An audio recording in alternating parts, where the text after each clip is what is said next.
InnerQuest explores various pathways through which you can connect with the infinite wisdom of the universe and apply it to personal, professional, and spiritual growth.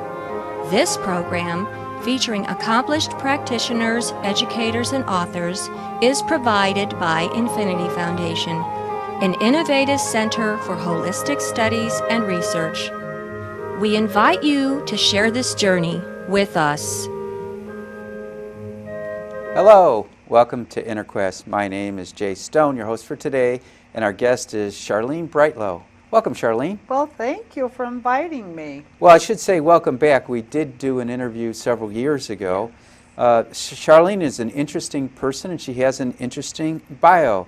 Charlene is a personal energy coach with over 40 years of working with clients.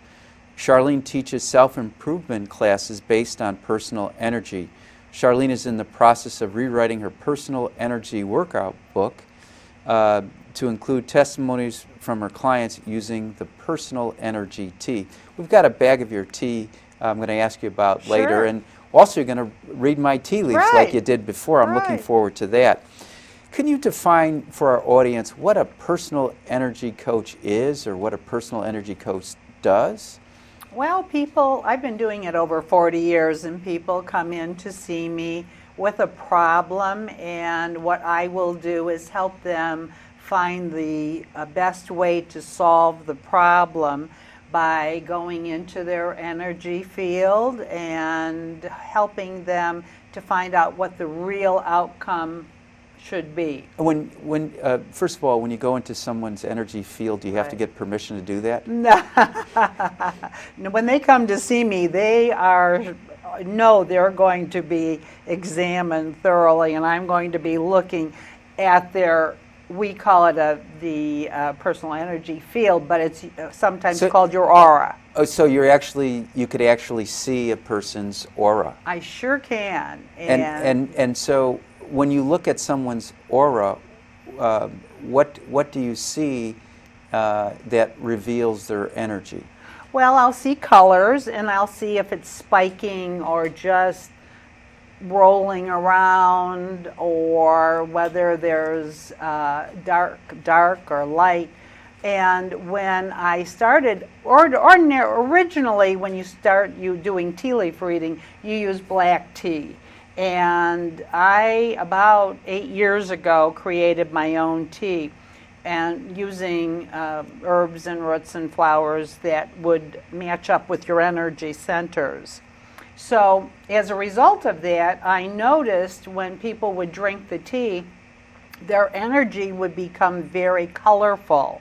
Mm-hmm. And so now I see a lot more color. And would your clients' personal reports reflect the increase of energy that you were seeing in their aura?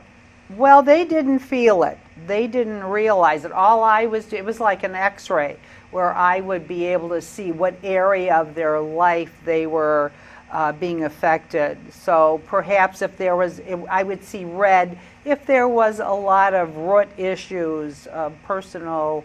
Red is the color of the root chakra, which is below the pelvis, correct? Correct. Yeah. Correct. So we would go into, something that came out of their past. Mm-hmm. So, and if we see yellow, we know they're on an intellectual track. They are perhaps returning to school or learning a new job. Well, what about when the energy, what I think you're talking about is when the energy is excess in one of the chakras. Yes. How do you tell when the energy's deficient? Is there too little yellow or too little purple? Absolutely, or you won't see the color at all, and it won't be circulating. Now, does our aura or energy change throughout the day so that we would be emitting different colors based upon our activity? Your thoughts. Yeah. First of all, it's from your subconscious, so it won't change as much as you would think. However, if you're in a negative mood, it's going to stay dark and negative. If you're an upbeat, positive person, most of the time you're going to see real positive colors. Okay, so you can read the energy of other people, But can people be taught to read their own energy? Yeah, yes, absolutely. Can you elaborate on that? Well, what I've discovered is when I started having people drink my tea, I would have you drink it, and before you drink it, I have you measure your energy field if you'd like to try that. And then after you drink the tea, we can see there will be a change, and we can see what change that would be. Okay. Do you want to do this now? We could try this. Okay. I don't know how it'll work because we're not doing it with the hottest. And we're going to spin this back and forth a little bit, but there you go. And the reason for spinning it back and forth? Was because this is just a mug, it's not a teapot, and we weren't able to get the leaves into the cup when I poured it the first time. Okay. Now, so you want me to drink that? So now what I'd like you to do is to measure your energy field. And what you're going to do is you put your arms up and out to the side. Okay. Okay. And then you put your palms facing forward. Like no, that? no, forward. Forward like this, okay. And you get your arms, and you slowly bring your palms together. And when you feel your energy, do you feel it there? Yeah. Okay. So we measure that and see how many inches. What do you think? Okay. About 18 inches, would you say? Okay. Okay, so that's your energy field right now. You're feeling the heat between your palms. Okay. Okay, so now, as we're talking, and you can be sipping your tea, Okay. we'll measure your energy after you drink the tea. Okay. And actually, I've been researching this for about 3 years now. I have an Excel program on my computer. I got to interject. I like the taste of this tea. Thank you. And so you created this yourself? I sure did. I researched the tea so that it would reflect your energy centers, and so we use something that will reflect your chakra centers, and they are herbs, roots, and flowers that correspond with colors and those energies. Anything psychedelic in here? No. Oh, darn. No, not at all. Not that kind of tea. No, not that kind of tea. It's very delicious. And guess what? It's really good ice. So lots of people, this is a 21-day program to create a new habit for yourself, and based on the law of attraction. And a lot of people, after they get what they want, they'll continue buying the tea because it tastes so good. Yes, it really does. Now, this 21-day program, now, do you drink the tea 3 times a day, once a day? Well, I prefer for you to have a cup of tea every morning. That's when your subconscious is open. So as you're drinking your tea, you're visualizing your desire. So that's we have our sixth sense comes through use of our 5 senses, and the sixth sense is made up of that. Do you think we have more than 6 senses? Well, I don't know, but that's enough for now. Yeah. Well, because, what would you call the sense that you read the auras with? The sixth sense. Sixth sense? Sixth sense. And so, we use his seeing, hearing, touch, that sort of thing. And this tea adds another layer, the layer of taste. Mm-hmm. And I guess you could say the smell as well. Well, the aroma. And the feel, you could feel the warmth Absolutely. of the tea, the texture of the tea. Yeah. Now, would you normally strain the tea before you drink it, or would you? Yes. If you're buying the tea and you're making it at home for your 21-day habit change or your law of attraction,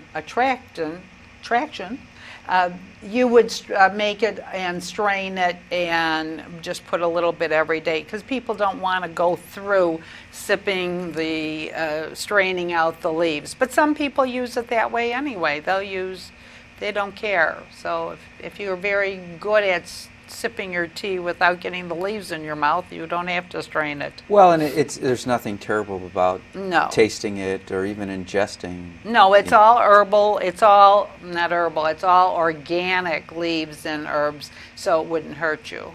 And do you grow the tea? No.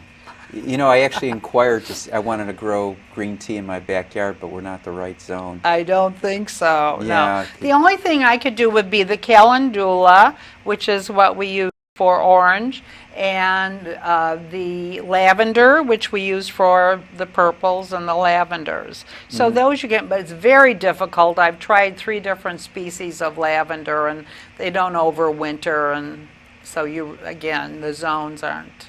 And talk a little about you've talked about, first of all, how many energy points does your tea work? Is it 7 or 9? No, we're doing 6. 6. Right. And so where are those 6 spots correlate in the body? Okay, so they actually correlate with your organs, and we start with the root, and then the navel, and then you go up a little, solar plexus, heart, okay, throat, and then your intuition, your third eye, okay, and then of course you send off the aura.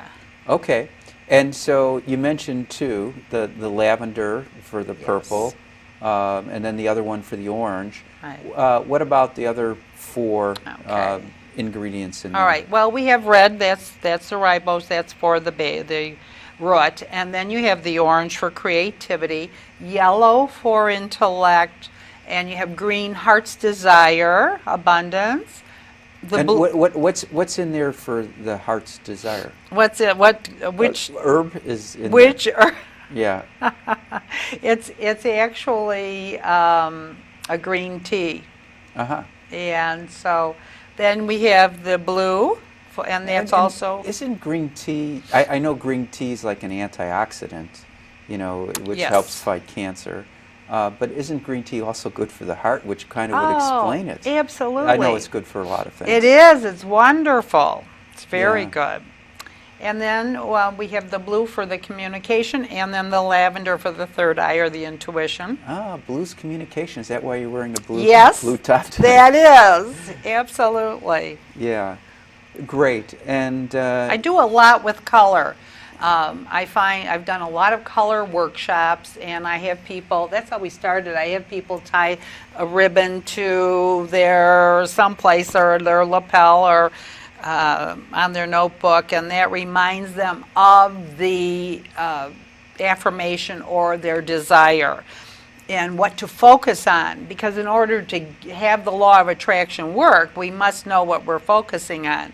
Ah, I didn't realize you were using the law of attraction. Absolutely. And what is the law of attraction? The law of attraction is asking for what you want and being open to receiving it. Okay. It's probably a simple way to put it. And so when a person is drinking the tea, they're focusing on their desire. Yes, they are. Do you think it's possible someone can go into a trance while they're having their tea and focusing on their desire? Sure. I don't know about a trance, but they certainly can get into a meditative state. Excellent. Yes. Well, that would be a trance. Yes. Alpha state. Right. Okay. Do you want to retest my energy now, or you want to? Sure. Okay. Did you finish it? Have one more sip. I'm going to have you sip one more time. Okay. And then you're going to swish it around. If you were with me, you would swish it 1, 2, 3. Turn it over. Okay. Upside down, because then we'll look in it and see what exciting things. Just leave it. There you Okay. go. Now Okay. measure your energy again. So let's see what kind of change, and tell me what you feel. Oh, just about here. Right. It expanded quite a bit, didn't Yeah. it? I'd say it tripled. Right. So statistically, we see that most people expand. Well, and here's the thing. I mean, if I was lifting weights, let's say I was lifting 100 pounds, and I said I tripled my energy, I don't think I can lift 300 more pounds.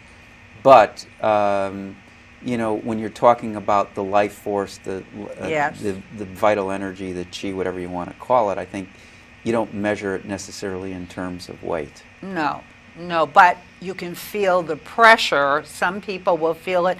They'll feel tingling, they'll feel pressure, they'll feel heat, and it's focusing. And that's what we want to do when we're trying to achieve our goal, whatever that may be. We want to be able to be focused. So that's the real purpose here, is to, first of all, when you start this, there is a little sheet in there that you're going to fill out, and you're going to write out what your desire or what your focus is. The thing that I find